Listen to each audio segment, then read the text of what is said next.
Alan sends me a 308 GTS.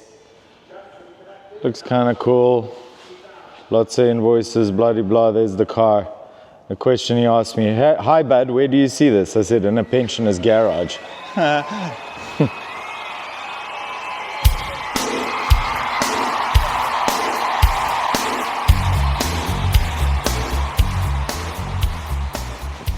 Hey kids, we're back at the Mother City Car Company after our racing escapades and successes and inevitable failures with the Spoon race car. But it's business as usual here. Somebody's got to sell these cars, and that's normally my job, and JJ helps too, sure. We're going to start off today with a little bit of a showroom tour, a showroom update to tell you what's left, what's been here, what's still here, what should have left already. And I think with that, this weekend I was sitting and I was looking at my inventory and I was like, hang on, this one's been around for a bit too long. This one's been around for a bit too long. We need to start slashing some prices in preparation for winter. So we're gonna start off with the Vanquish. It's actually the biggest price slice. This haircut from 2.5 million to 2.3 million now. Quite an aggressive price slash, 200K. Across the board with all the cars that I'm gonna mention now, I've cut 450,000 Rand out of our profits. So it's quite a significant number. But that's the game. Sometimes we get a car in and it sells in a week. Sometimes we get a car in and it sells in 6 weeks. Other times we have to sit and wait. We don't do consignment, we buy inventory. And I'm not in the business of losing my money. I like to grow it. So in order to do that, I have to buy the right car. And all the time we try and go for a triple threat. Lowest mileage, best condition, and high specification of optional extras.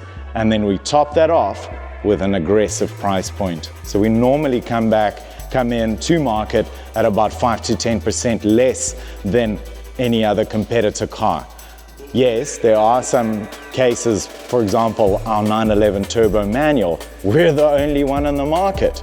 Yes, our price at 1.5 was probably a bit strong, but we did sell the car now because we controlled the market. It was the only one available, and as far as I can see, those values are just going to stay and continue to grow in the coming years. But for everything else, things that are sort of more civilian cars and not, if it starts to sit for a bit long, I think you need to start doing some more active marketing, and the easiest way to do that is to drop some discounts.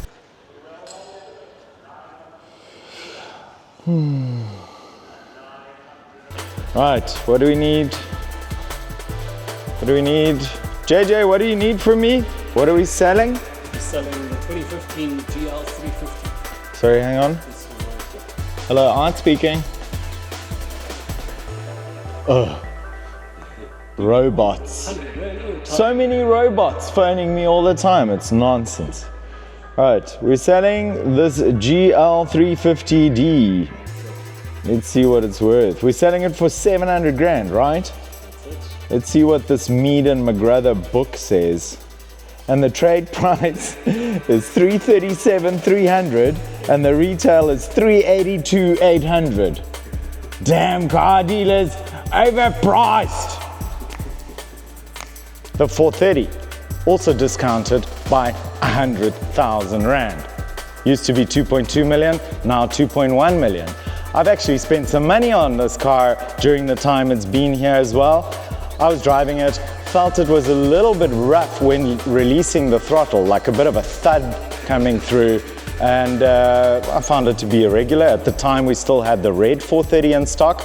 I took that one for a drive back to back, definitely felt that something was a little bit sort of knocking or thudding on the black car. Took it to Ferrari and we replaced both the engine mountings and the gearbox mounting. Now it's perfect. super smooth. And it wasn't even that much money. It was like 15 grand for new engine mounts and a gearbox mounting on a Ferrari. I've paid more for Mercedes engine mountings. Then we've got these three banditos here. The S-Class has always been a firm favorite at the Mother City Car Company. And this is the latest generation. This is the one that preceded it. And then this W221 generation is the one that preceded that. Now, this one is second time in stock. We just traded it back in from a very good client of ours. It's actually car number 10 from us, and he's now bought car number 11, a really nice low mileage, one owner E350 convertible. And between these three cars, this one here has been here the longest, since February. So this one's also had a bit of a price slash. It's been on the market since February for 1.1 million. I think it's totally worth it because that's the equivalent price of like a non-fully spec'd C200. We've dropped it down to R1 million flat. So that's 100,000 Rand discount. And then the 223, the current generation car, that already represents a tremendous saving because in 2022, now it's got 30,000 Ks. In 2022, when it had 0 mileage as a brand new car, it was 2.8 million Rand. We're selling it for 1.7 million. It's an incredible deal. No discount there. It's already included. Then we got SUVs. We got them in the form of the GL350, which is obviously tremendously overpriced, but we did just send out an offer to purchase, and it is Investec Bank, and we all know that they look at the customer and not so much at the asset. So thank you, Investec Bank, for being more open-minded about today's industry. It's not always the same, it changes. Then we've got another well-loved car here at Mother City Car Company. I love the way you sit inside a Range Rover. This is a Sport. It's a previous generation facelift, so it's got all these lovely touch screens inside. It's got Apple CarPlay. It's got the updated headlights, which look really cool, as you can see. And this one still has a balance of its active factory warranty and maintenance plan. So really nice deal. We also sliced the price on this a little bit because at R1 million, which is where it was listed 6 weeks ago when it arrived into stock, we've had not a single bite on it. So I thought, okay, let's take it even lower down and promote the sale a little bit more. So this one is now marked down to 969,995. Super good deal, 50,000 Ks, 2020 car in active plan. And then this one, this is a little cheapy Cayenne. This actually belonged to my dad for the last 4 years, and now he's decided to move it on, and we've just confirmed a deal. The client's signing her contract with the bank. She's coming from George tomorrow to pick up her car and drive it all the way back there tomorrow. So this one is on its way out.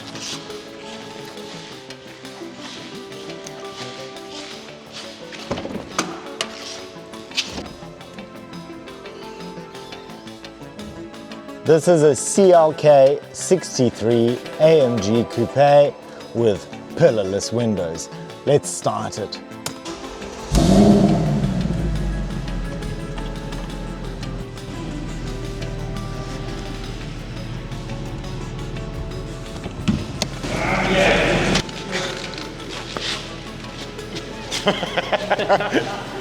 Right, let's have a look at this 6.2 naturally aspirated V8. This is the same engine that you find in the SLS 63 AMG, the W204 C63 AMG, and the much lesser known CLK 63 AMG, which was kind of like a crossover of generation because these initially started as CLK 55s, which had the 5.4 M113, which is a wonderful engine, and then later with the facelift, an updated interior and exterior, and the introduction of the M156. That's the one with the head bolt issue. No, it's not. They're fine. Stop talking about that.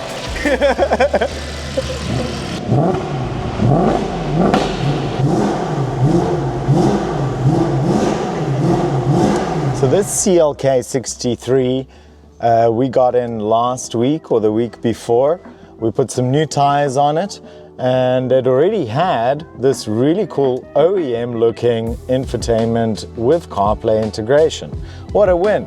This is such a cool car. It's got 80,000 Ks. It's priced at $470, which is cheaper than any other car with this engine. And I think it's a rarer and classier model altogether.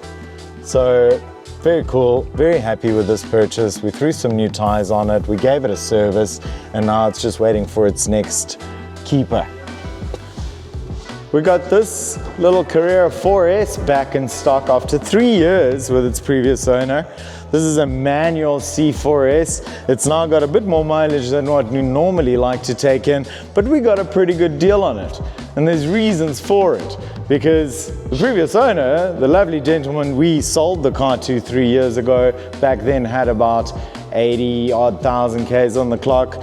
He kind of treated it like a bucky, which is refreshing when it comes to Porsche 911. So good for him, and since he's given us a good price on the car, that allows us to do something really cool.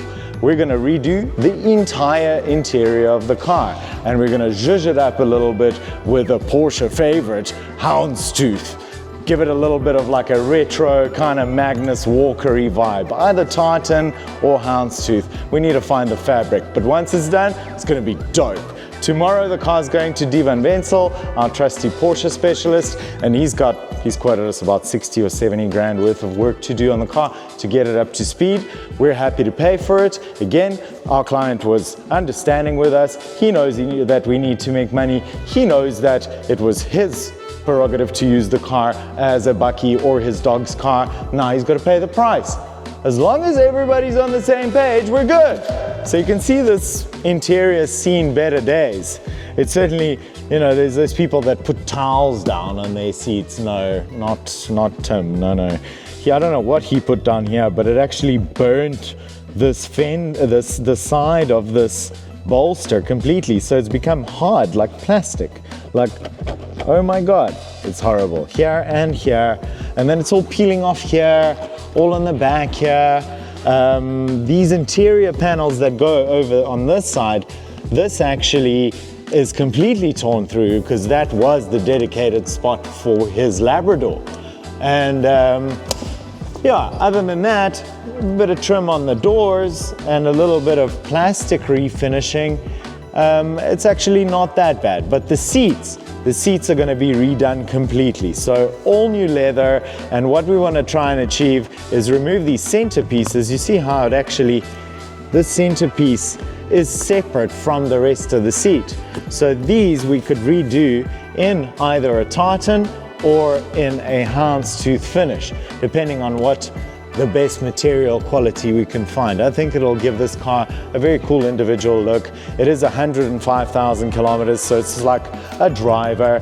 And you know, for somebody who wants a like non-perfect car so they can continue using it, hopefully less, you know, rough than the previous owner once we've done our bit to it, this would be the ideal specimen, and it's going to be priced right to market at 700 grand for a C4S manual.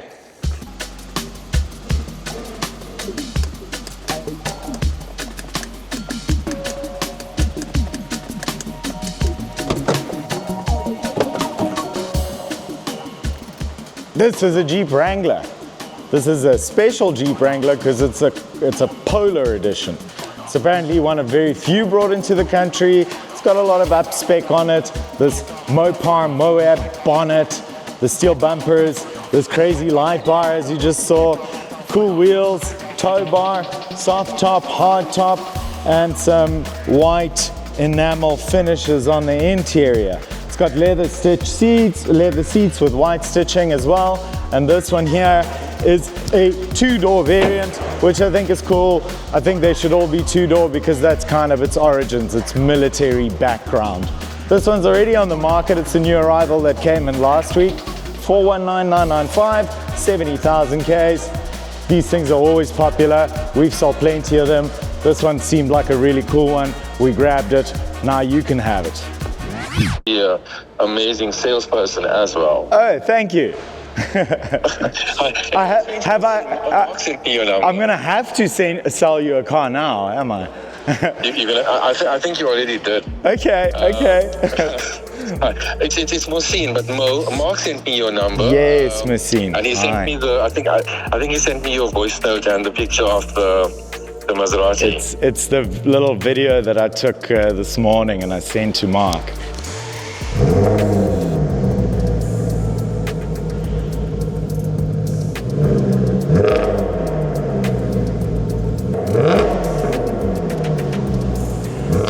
Did he send you that? It's very juicy, very juicy. It's a juicy car, Mohsin. It's as I said in the video, this car is quite special, and it's quite significant to me personally because I was the owner at one point for a year. It did about 10,000 Ks under my right foot.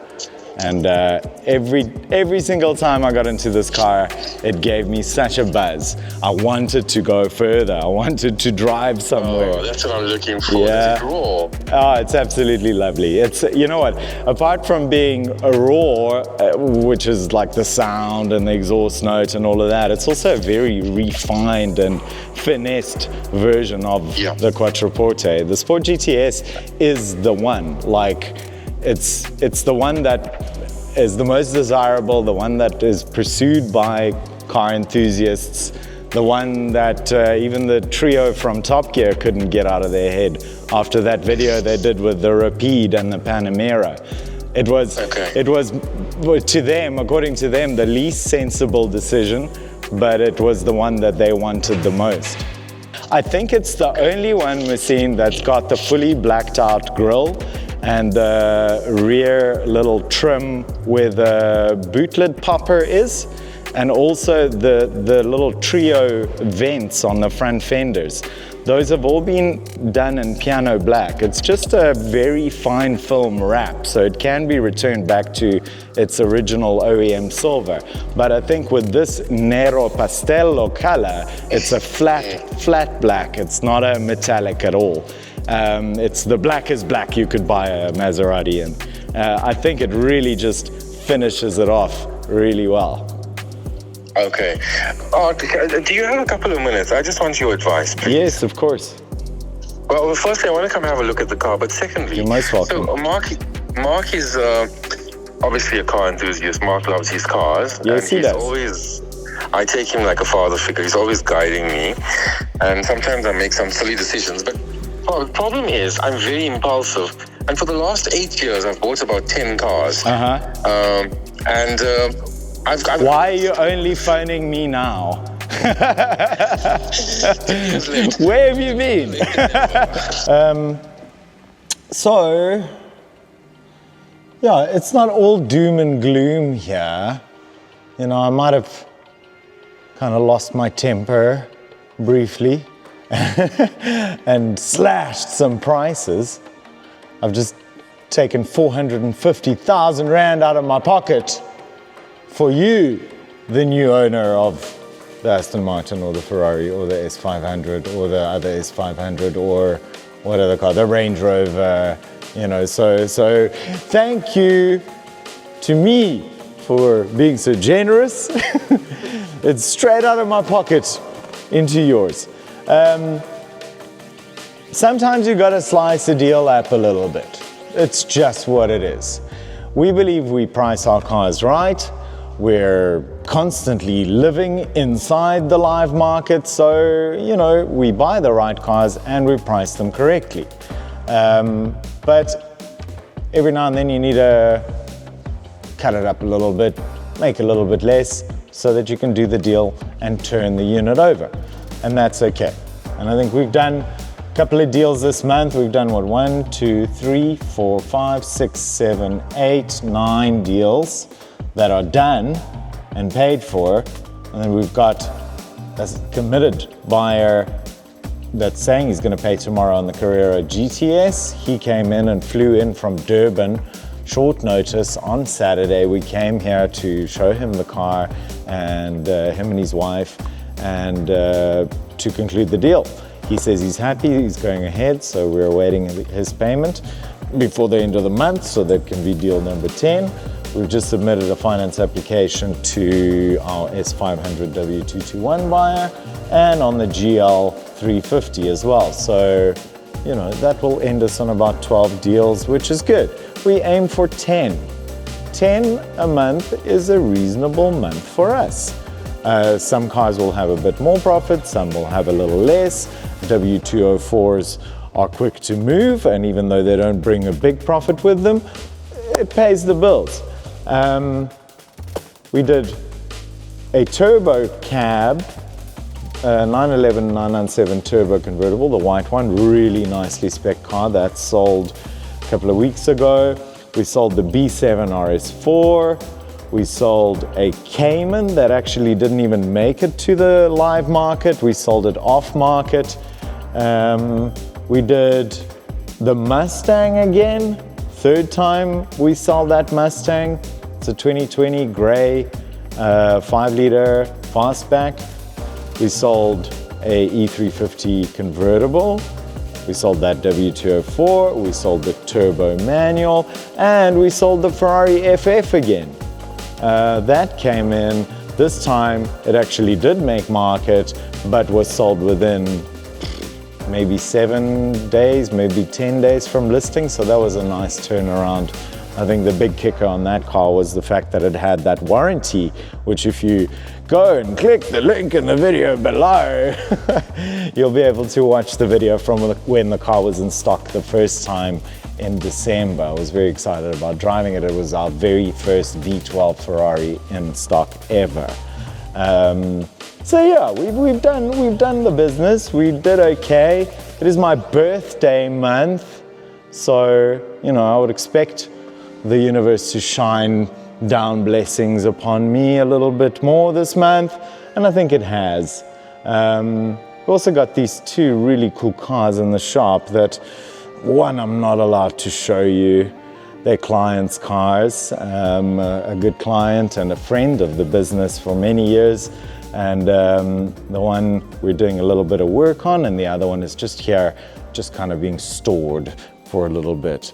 I'll show you now, come. This happy little red car is a 1977 512 BB. The BB in Ferrari world stands for Berlinetta Boxer. And that's because it's actually got a flat 12 engine, like a flat 6 or a flat 12. You know, flat 6 obviously synonymous with Porsche, but this has a flat 12. So it's a 12-cylinder boxer layout, but Ferrari actually calls it a 180-degree V12, which I don't know what the whole story is about that, and frankly, I don't know that much about this car because it's a little older than what I'm normally used to, right? This is 1977. This kind of reminds me of Porsche, that asshole of a 944 that we once decided to resuscitate from near-death scrapyard material car. It was a project for 2 years that we had going, and this kind of reminds me of that. So I don't know. It's certainly cool to look at. It's very special, but it's just too old. I don't know. This doesn't appeal to me so much. It's a cool car. I can appreciate it for what it is, but I'm not here. I'm in the 90s. This is too old. And then this is, I can't show you this. I can't show you this out of privacy and sort of candidness to the owner of the car. Maybe just a little bit, huh? Maybe just a little bit, like a little peek under its skirt. Oh, Ferrari. Brembo carbon ceramico. That's it, that's all I got for you.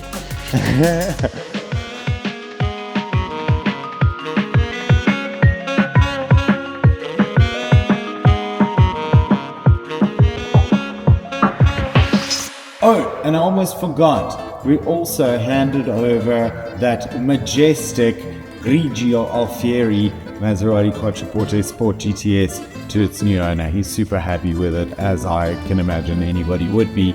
And I really wanted you to see these pictures that Stefan, our super talented photographer, took of the car. We went on the pier in Hard Bay at Golden Hour. Enjoy.